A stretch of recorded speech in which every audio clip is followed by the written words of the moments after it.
thank you all very much. I'm Nora Armani, founding artistic director of Rated SR, Socially Relevant Film Festival in New York, and we are so thrilled today to have Amy Goodman with us. Amy Goodman is no stranger to all of you because I'm sure you're followers of her radio program and you know her from Democracy Now! Author, journalist, activist, defender of the cause of the socially unjust, social justice cause. And without further ado, I would like to invite her to do the keynote address. Amy?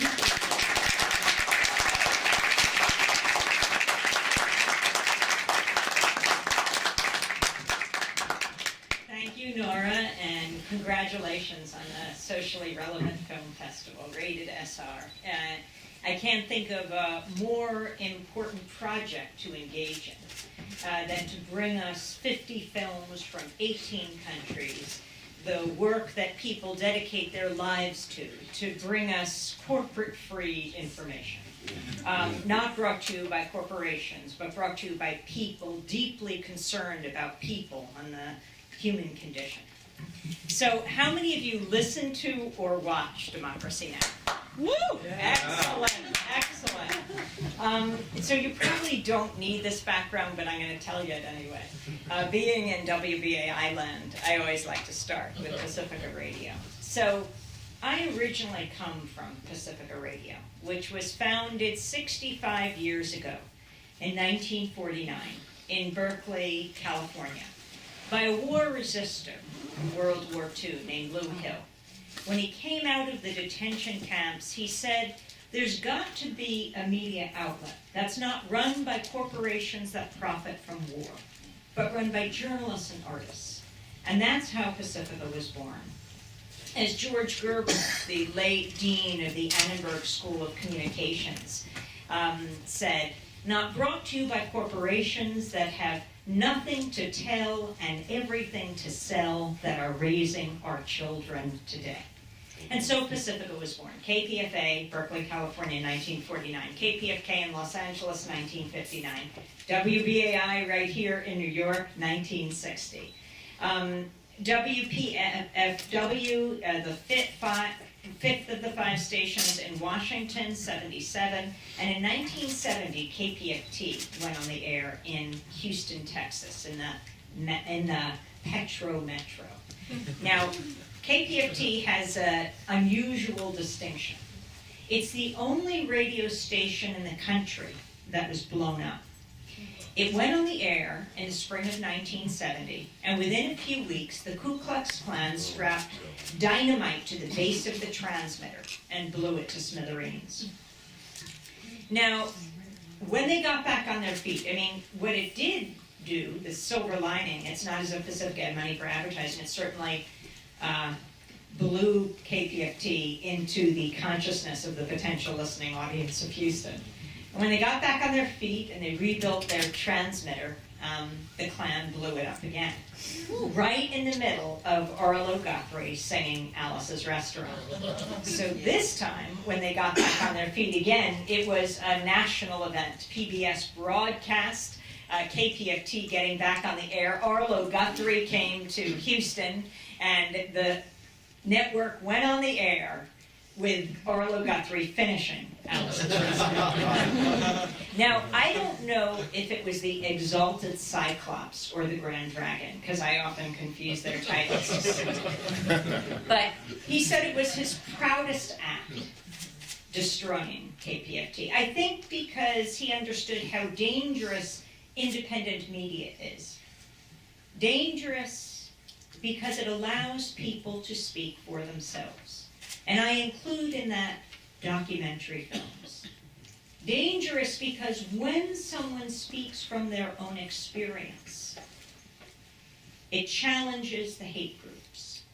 When you hear a Palestinian child or an Israeli grandmother, a kid in Appalachia or an uncle in Afghanistan, or a woman part of a wedding party in Yemen that's blown up in a drone strike, or her family is.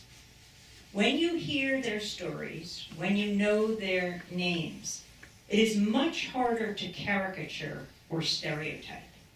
And that is the way the hate can be challenged. I'm not saying you will agree with what you hear. How often do we agree with our family members even? But you begin to understand where someone is coming from. That's the beginning of peace. I think the media can be the greatest force for peace on earth. Instead, all too often, it's wielded as a weapon of war. That's why we have to take the media back. That's why the Rated SR Film Festival is so important. And all the films that are being presented in this week. And then up at Lincoln Center and over at Museum of Modern Art. All of this is critical to a new understanding, because how do we learn about the world? If we are not from another place or have friends or family, we learn about it through the media. And it's got to be through something other than a corporate lens. And perhaps even more important, the rest of the world has to learn about us through something other than a corporate microphone and a corporate lens, because we are better than that. That's why we need media that's not sponsored by corporations in this increasingly corporate-controlled world.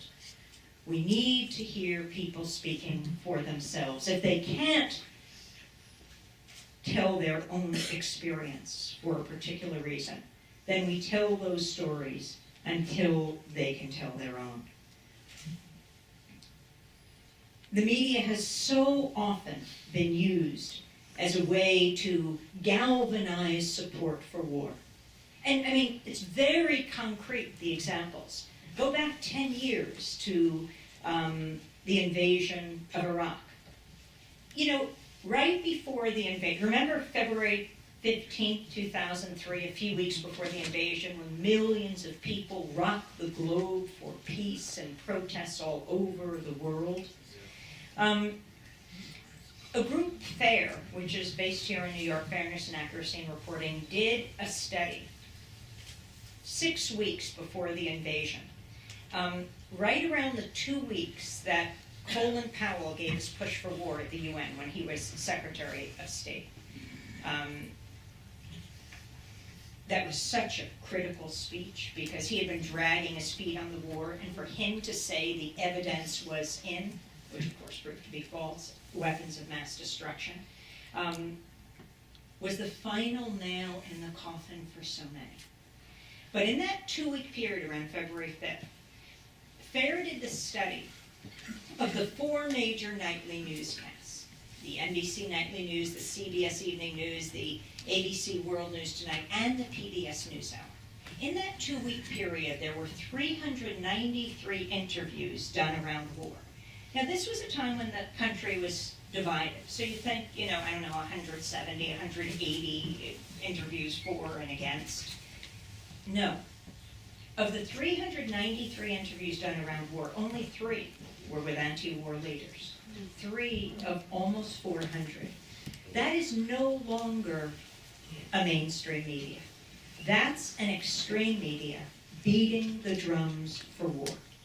Because I really do think that those who are deeply concerned about war, who are concerned about the growing inequality in this country, those who are concerned about climate change, the fate of the planet, are not a fringe minority, not even a silent majority, but the silenced majority, silenced by the corporate media, which is why we have to take it back.